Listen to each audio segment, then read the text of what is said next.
Hello दोस्तों, मैं हर्ष राजपूत आपके सामने पुनः उपस्थित हूँ आपके अपने YouTube चैनल सक्षम इंस्टीट्यूट 360 डिग्री में। दोस्तों जैसा कि हमारी ब्रह्मास्त्र सीरीज चल रही है, तो आज जो ब्रह्मास्त्र सीरीज है वो हमारी 6 ओके, जो ब्रह्मास्त्र सीरीज है वो 6 है, जीएस जीके की है। ठीक है दोस्तों, तो पहला क्वेश्चन जो है वो है डांडिया कहाँ का प्रसिद्ध नृत्य है।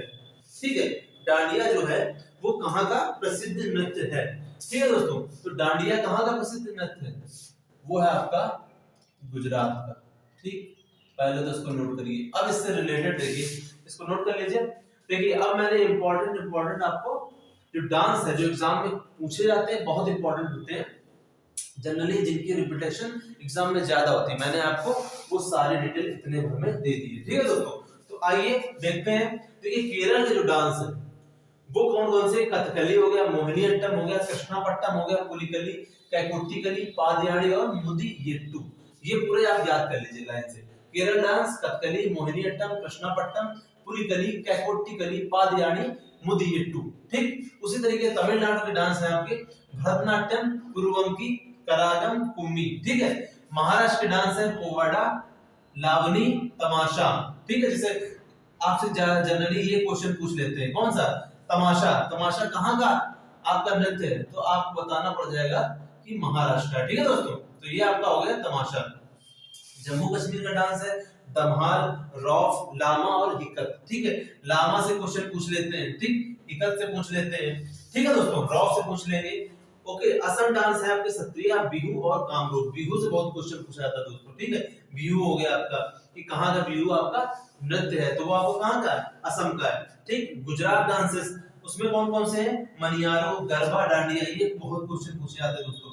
गरबा कहाँ का है, देखिए अभी पूछा गया है। डांडिया कहाँ का है, गुजरात का, तो डांडिया है, देख लीजिए। गरबा इसी तरीके पूछेंगे तो कहाँ का डांस है, वो है आपका गुजरात। उत्तर प्रदेश का जो डांस है वो है आपके कथक, कजरी, रसिया, होरी, सोहर, आला और थोरा।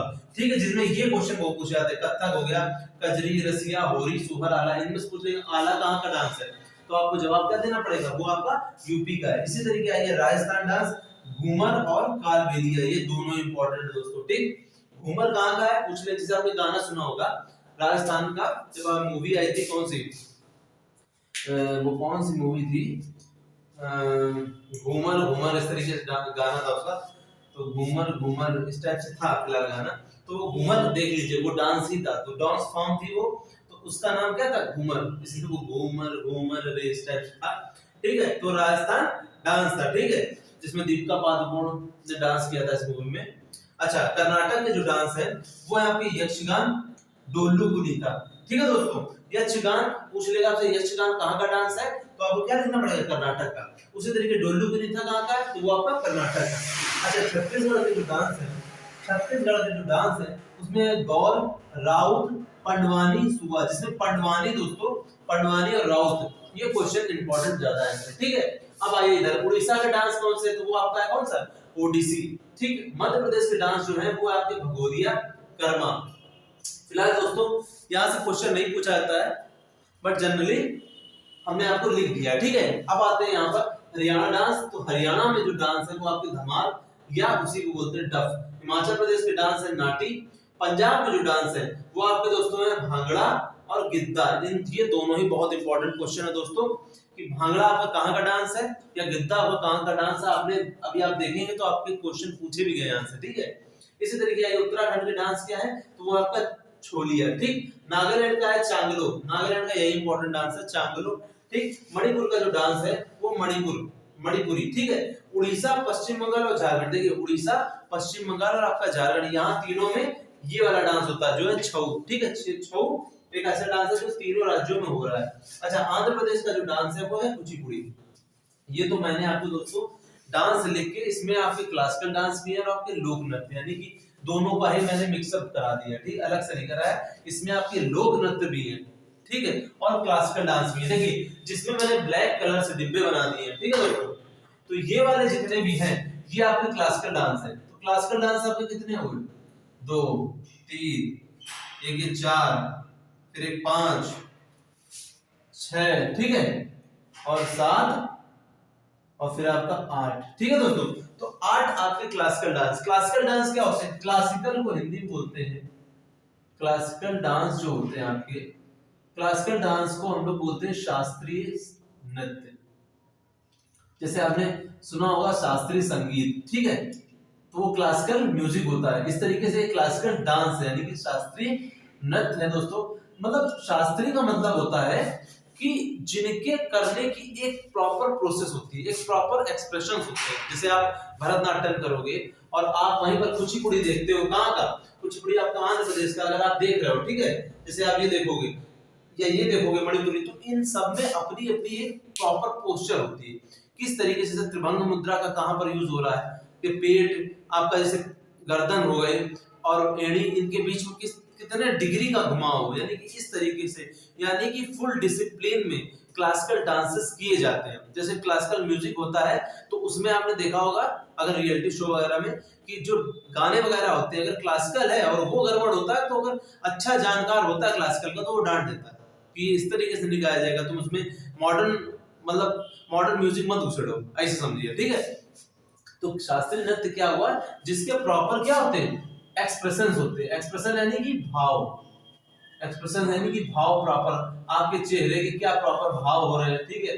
हाथों का मूवमेंट देखते हैं इसमें, हाथों का मूवमेंट यानी कि हाथ कैसे आपके चल रहे हैं, ठीक है, प्रॉपर मूवमेंट इसमें होना चाहिए।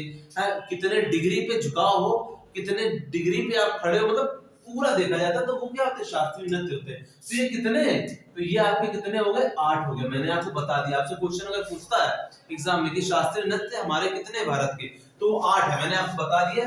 केरल का 2 है, कथकली और मोहिनीअट्टम। तमिलनाडु का 1 है, भरतनाट्यम। और उसके बाद आपका है असम का, जिसको बोलते हैं सत्रिया। इसी तरीके यूपी का 1 है, कथक, आपने सुना होगा। ओके, कथक हो गया, जो पंडित बिरजू महाराज थे, जिनका भी निधन हो गया हाल ही में, तो वो कहाँ के?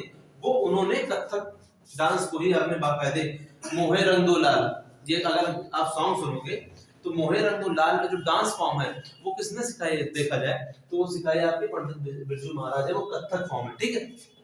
एक गाना है ना, मोहे रंग दो लाल छेड़ो नहीं, इस तरीके से है, तो उसी का है फिलहाल, ठीक। इसमें आ जाइए, उड़ीसा का ओडिसी हो गया। और अब देखिए आंध्र प्रदेश का कुचिपुड़ी है और मणिपुर का मणिपुरी। आप क्लासिकल डांस तो बिल्कुल रट ही लीजिए, हर जगह इंपॉर्टेंट है, ठीक है, उसके बारे में डिटेल नहीं बट इंपॉर्टेंट है, ठीक है। तो ये मैंने आपको पूरा एक तरीके से इंपॉर्टेंट डांसेस बता दिए। क्लासिकल डांस क्या होता है, लोक नृत्य। देखिए क्लासिकल डांस एक हो गया, ठीक, एक आपका लोक नृत्य होता है। लोक नृत्य क्या होता है, यानी कि उस क्षेत्र विशेष में जनरली किया जाता है। लोक नृत्य होता है, उसका कोई वो ऐसा नहीं होता, डिसिप्लिन उसमें नहीं होता, मतलब लोग करते हैं उसको, ठीक है, तो वो लोक नृत्य हो गए। जैसे अपने यहाँ यूपी में देखा जाए तो यूपी में क्या देखेंगे, यूपी के लोक नृत्य में कजरी आ जाता है, रसी आ जाता है, गोरी, सोहर, सोहर तो आपने सुना होगा, ठीक है, तो उसका अपना तरीका होता है। लेकिन ये जो जितने क्लासिकल डांस है इसमें बाकायदे आपको फुल डिसिप्लिन की जरूरत होती है। तो डांसेस मैंने कितने आपको बताया, तो डांस आपके हो गए, डांसेस आपके 2 प्रकार के होते हैं। एक आपके कौन से होते हैं, शास्त्रीय नृत्य यानी क्लासिकल डांस होता है, एक होता है आपका लोक नृत्य, ठीक है। ये दोस्तों आप इसको फटाक से नोट कर लीजिए। सेकंड जो क्वेश्चन है दोस्तों वो है आपका वर्धमान महावीर को और किस नाम से जाना जाता है, जिसमें आपके ऑप्शन रखे हैं, ये आपके एग्जाम में क्वेश्चन पूछा गया है। देखिए तो उसमें एक दिया है आपका जैन या जिन, महान शिक्षक, महान प्रचारक या जैन, ठीक है। इसको करने से पहले देखिए महावीर स्वामी के विषय में आपको बता दें, ठीक है दोस्तों। वैसे तो मैं बता चुका हूं लेकिन पुनः आपको मैं बता दे रहा हूं विधिवत। देखिए इनका जन्म जो हुआ था महावीर स्वामी का वो 540 बीसी या ईसा पूर्व में हुआ था। कहां पर, कुंडग्राम, वो किसमें था, कहां पे, तो वैशाली गणराज्य में, ठीक, इतना हो गया। इनकी मृत्यु जब हुई थी तो 468 ईसा पूर्व में या 468 बीसी में हुई थी। कहां पे, पावापुरी में हुई थी, जो कि मल्ल गणराज्य की क्या थी, राजधानी थी। तो अब देखिए मल्ल गणराज्य से मैं इंपॉर्टेंट क्वेश्चन बनता है, इसलिए यहाँ पर मैंने बता दिया कि मल्ल गणराज्य की कितनी राजधानी है, 2 है, एक है आपकी पावापुरी और एक है आपकी कुशीनगर, ठीक है। तो पावापुरी में मृत्यु किसकी हो रही है, महावीर स्वामी की मृत्यु हो रही है एक तरीके से देखा जाए, और कुशीनगर में देखा जाए तो बुद्ध की मृत्यु हो रही है, उसी को वो बोलते हैं महापरिनिर्वाण, ठीक है। तो दोनों ही प्लेस इंपॉर्टेंट है, दोनों ही राजधानी मल्ल गणराज्य की इंपॉर्टेंट हो जाती है, ठीक है। अब आते हैं पिता, इनके जो पिता है वो सिद्धार्थ हैं, जो कि ज्ञातक क्षत्रिय वंश के। अब पिता चूंकि ज्ञातक क्षत्रिय वंश के तो पितृ सत्तात्मक समाज है, तो क्या है आपसे क्वेश्चन पूछेगा महावीर स्वामी किस वंश से संबंधित थे, तो वो आपका क्या लिखोगे ज्ञातक क्षत्रिय वंश। ठीक, याद रखिएगा। माता जो है इनकी वो है त्रिशला देवी। ठीक, त्रिशला तो जो कि कौन है लिच्छवी, जो मैंने आपको वज्र गणराज्य में बताया था ना वज्र संघ में कि वहां पर लिच्छवियों का शासन था, तो वही लिच्छवी जहां पर गणतंत्रात्मक व्यवस्था थी, तो वहां के शासक चेतक की बहन थी। अच्छा, बचपन का नाम इनका जो था वो था वर्धमान महावीर। देखिए जो लिखा है ना वर्धमान महावीर, वो बचपन का इनका नाम है महावीर स्वामी का। ठीक, अच्छा इनकी पत्नी जो थी वो यशोदा थी, पुत्री यशोदा या इसी को अणुज्जा बोलते हैं। ठीक है, जयप्रिय यानी कि पुत्री जो थी, सॉरी पुत्री जो थी वो यशोदा नहीं, पत्नी थी यशोदा, पुत्री जो थी वो थी इनकी प्रियदर्शना। ठीक, प्रिय, ठीक है, इनकी जो पुत्री थी वो थी प्रियदर्शना, और उसी को ही क्या कहा जाता है अणुज्जा कहा गया। जब अणुज्जा का विवाह किससे हुआ था, जामाल से हुआ था। इनके जो दामाद थे, तो प्रथम जो मैंने आपको बताया था एंशिएंट हिस्ट्री में कि जब इन्होंने अपना एक कॉन्सेप्ट दिया था महावीर स्वामी ने कि जब हम किसी कार्य को करते हैं सोच लेते हैं तो वहीं से समाप्त हो जाता है, तो उस कॉन्सेप्ट को लेकर के पहला विच्छेद देखा गया था जैन धर्म, यानी जैन धर्म को छोड़ करके लोग इनके मतलब दामाद और बिटिया छोड़ करके कुछ 250 भिक्षुणियों के साथ में अन्य मतलब उस धर्म से अलग हो गए थे जैन धर्म से। ठीक है, तो वही अणुज्जा है। अच्छा, इनकी प्रमुख जो उपाधि है वो है एक तो केवलिन है।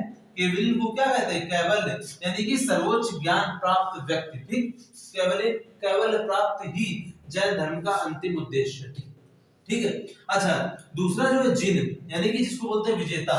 तो देखिए जिन, अब आप देख सकते हैं वर्धमान महावीर तो किस नाम से जाना जाता है, तो देखिए जिन आ गया, तो जिन का मतलब हो गया विजेता, तो इनको विजेता भी कहा था, ये आपका टिक सही होगा। अच्छा इधर देखिए इनकी उपाधि एक है निर्ग्रंथ। ठीक है, जिसको बोलते हैं निर्ग्रंथ, यानी कि जिसको आप बांध नहीं सकते, बंधन नहीं। और फिर है आपका अर्रत, जिसको बोलते हैं पूज्य। ठीक है, तो सेकंड क्वेश्चन दोस्तों ये हो गया, इसको फटाक से नोट कर लीजिए। फिर आते हैं तीसरे क्वेश्चन में। थर्ड क्वेश्चन जो दोस्तों आपका है वो है आकाश का रंग नीला किसके कारण दिखाई देता है दोस्तों। ठीक है, तो ये आपका क्वेश्चन पूछा गया था। देखिए ऑप्शन दिया परावर्तन, एक है अपवर्तन, एक है विखंडन और एक है लघुत्तर तरंग दैर्ध्य का प्रकीर्णन, यानी कि प्रकीर्णन फिलहाल बोल रहा है। ठीक है, तो देखिए अब आपका आकाश का रंग नीला क्यों दिखता है, तो उसका पहले तो आप याद कर लीजिए इसको सटीक कि प्रकीर्णन के कारण दिखता है। देखिए परावर्तन क्या होता है, परावर्तन में ये होता है कि लाइट आती है किसी माध्यम में पड़ के उसी एंगल, जिस एंगल से आती है उसी एंगल से लौट जाती है। ठीक है, वो होती है आपकी परावर्तन। अपवर्तन आपका किसमें होता है, पानी और यानी कि जब मीडियम दो होते हैं, माध्यम दो, यानी कि मान लीजिए इधर क्या है वायु वाला माध्यम है और इधर पानी है, तो हाँ कोई भी लाइट आ रही तो पानी से आती है और क्या वायु से आती है पानी में जाती है, तो क्या होगा पानी की ओर जाएगी या पानी की ओर हटेगी, किस एंगल से आ रही है, इस तरीके से। ठीक है, तो इसको क्या बोलेंगे, इसको बोलते हैं अपवर्तन। यानी कि अगर सघन माध्यम से विरल माध्यम में लाइट जाती है तो क्या होगा लाइट फैलेगी, लेकिन अगर विरल से सघन माध्यम जाती है तो क्या होगा वो इसकी तरफ यानी कि इसकी तरफ देखा जाए तो वो झुकती है, तो ये आपका अपवर्तन होता है। विखंडन आपने किसमें देखा है, विखंडन आपने देखा होगा जब क्या होता है हीट एनर्जी निकलती है, जैसे नाभिकीय संलयन क्या होता है, एक नाभिकीय संलयन होता है, एक है नाभिकीय विखंडन। विखंडन यानी कि टूटना होता है, तो अलग चीज हो गई। ठीक है, एनर्जी से रिलेटेड है। बचा आपका प्रकीर्णन, क्या होता है प्रकीर्णन में क्या होता है, जैसे धूल की कण है। ठीक है, तो लाइट आती है, लाइट जब आती है तो चारों ओर फैल जाती है। ठीक है, चारों ओर फैलना, ठीक इस तरीके से वो डिपेंड होता है किस पे, कण के साइज और लाइट पर। ठीक है, यानी कण का साइज अगर ज्यादा छोटा है, ठीक है, और कण का साइज ज्यादा बड़ा है, तो इन दोनों पर डिपेंड होता है उसका फैलना। यानी कि बड़ा होगा तो लाइट लौट आएगी, लेकिन अगर छोटा होगा तो क्या होगी प्रकीर्णित हो जाती है, चारों तरफ फैल जाती है। तो प्रकीर्णन के कारण यानी कि क्या होता है कि जो नीला रंग होता है वायुमंडल में उपस्थित धूल के कण, ठीक है, जो नीला रंग है यानी कि वो वायु में जो उपस्थित आपके धूल के कण, धूल के कण जो होते हैं यानी कि वायु में उपस्थित जो आपके धूल के कण होते हैं और जल, ठीक है, इन दोनों कारण इनमें क्या होता है, वो अधिक प्रकीर्णित होता है, अधिक फैलता है। ठीक है, इस वजह से आपका जो आकाश का रंग है दोस्तों, वो क्या होता है, क्या होता है, कुल मिलाकर के नीला दिखाई देता है। इसको आप याद कर लीजिए, प्रकीर्णन, प्रकाश का प्रकीर्णन। ठीक है, लघुत्तर तरंग दैर्ध्य यानी कि तरंग दैर्ध्य यानी कि वेवलेंथ, कम वेवलेंथ ज्यादा वेवलेंथ, जिसकी कम वेवलेंथ होगी वो ज्यादा प्रकीर्णित होगा। ठीक है, तो इसको आप नोट कर लीजिए, आकाश का रंग नीला क्यों दिखाई देता है। फोर्थ क्वेश्चन दोस्तों जो है आपका, वो है प्रधानमंत्री मोदी ने अटल ब्रिज का उद्घाटन हाल ही में कहां किया था। ठीक है दोस्तों, तो वो आपका जो किया था, वो किया था कहां पे, साबरमती नदी पर, साबरमती नदी पर। ठीक है, ये कहां है, तो आप भी जानते हो कहां है, गुजरात में। ठीक, इसको नोट कर लीजिए, अटल ब्रिज का उद्घाटन, अटल ब्रिज क्वेश्चन पूछ लेगा, अटल ब्रिज कहां पर है। ठीक है, तो वो साबरमती नदी पर बना हुआ है, गुजरात में। ठीक है दोस्तों, तो अटल ब्रिज क्वेश्चन पूछ लेंगे सीधे, इतना आप जान लीजिए, करंट आप वही पढ़िएगा जिसमें जिसमें आपके प्रधानमंत्री का डायरेक्ट कोई लेना देना हो, यानी कि वो खुद जाकर के उसका अगर उद्घाटन वगैरह कर रहे हैं, तो वो क्वेश्चन ज्यादा एग्जाम में पूछने के लिए इंपॉर्टेंट हो जाता है। ठीक है दोस्तों, क्योंकि हमारे देश के प्रधानमंत्री। ठीक है, तो प्रधानमंत्री मोदी ने अटल ब्रिज का उद्घाटन कहां किया, तो वो किया उन्होंने साबरमती नदी पर। अच्छा, पहला गांव आपने देखा भी होगा, साबरमती नदी पर अभी एक के नाम पर एक केस आया था, एक साल हुआ शायद, जिसमें एक एक लड़की थी, उसने सुसाइड किया था साबरमती नदी पर कूद करके। मुस्लिम महिला थी और उसने उनका अफेयर वगैरह था, हस्बैंड भी था शायद, कुछ था, तो उसको लेकर के उसने प्यार में आकर के जान दे दी थी इसी साबरमती नदी पे कूद के। ठीक है दोस्तों, तो ये वही साबरमती नदी है। ठीक, अच्छा, ये पहला गांव जिसे भारत का पहला जैव गांव घोषित किया गया हाल में। ठीक है, तो पहला भारत का जैव गांव कौन सा है, तो वो है आपका, नोट कर लीजिएगा, दासपारा गांव, दासपारा गांव। ठीक, जो कि कहां का है, ये आपका त्रिपुरा का है। इसको दोस्तों याद कर लीजिएगा, इंपॉर्टेंट क्वेश्चन है। पहला जैव गांव कौन सा बन गया है, वो हमारा दासपारा गांव बन गया है, जो कि त्रिपुरा राज्य का है। ठीक है, त्रिपुरा, त्रिपुरा के विषय में क्वेश्चन आपसे एक पूछ लिया जाता है, त्रिपुरा के विषय में जीएस में। त्रिपुरा क्या होता है, तीन ओर से घिरा हुआ राज्य, तीन ओर से देश से घिरा हुआ राज्य, देश और अंतरराष्ट्रीय सीमा बोल सकते हो, अंतरराष्ट्रीय सीमा से घिरा राज्य है। ठीक है, और इसमें क्या है, ये आपकी यहां से भी क्या आपकी कर्क रेखा जो है पास होती है, 23.5 डिग्री जो अक्षांश है ना, उत्तरी वाली, वो हमारे यहाँ से क्या है, कर्क रेखा भी इस त्रिपुरा से पास होती है। ठीक है, अगर आपको मैप दिखाएं हम, ध्यान से देखिएगा। ठीक, इस टाइप से कर लें, इतना ना चाहिए, फिलहाल ये देखिए। ठीक, अगर ये आपका है, तो इधर तो बांग्लादेश आपको मालूम पड़ता है, तो इधर यानी इस साइड है। ठीक है, इस टाइप से कुछ है, तो ये वाला जो पोर्शन है ना, ये वाला जनरली ये आपका त्रिपुरा ही पड़ता है। ठीक है, तीन ओर से घिरा हुआ है, वो भी कौन सी बॉर्डर है आपकी, आप इसको देख सकते हो। ठीक है, ये आपका बांग्लादेश की बॉर्डर इसको टच करती है। ठीक, तो इसको आप देख लीजिए दोस्तों, तो आप पूरा आपका बन चुका है 5 क्वेश्चन की ब्रह्मास्त्र सीरीज दोस्तों, इसको आप कर लीजिएगा, अच्छे से लर्न करते जाइए। ठीक है, जो ब्रह्मास्त्र सीरीज मैं करा रहा हूँ, आप जो पढ़ रहे हो वो पढ़ते रहिए अपने हिसाब से इंपॉर्टेंट, लेकिन जो मैं ब्रह्मास्त्र सीरीज कराता हूँ उसको आप नियमित रूप से देखते रहिए। बस एक बार देख लीजिए, उसको फेर लीजिए, आप खुद देखेंगे कि एग्जाम में आपके लिए बहुत हेल्पफुल होने वाली है। ठीक है दोस्तों, तो मिलते हैं नेक्स्ट ब्रह्मास्त्र सीरीज, जो कि हमारी रहेगी ब्रह्मास्त्र सीरीज 7। तब तक के लिए thank you very much. Okay दोस्तों।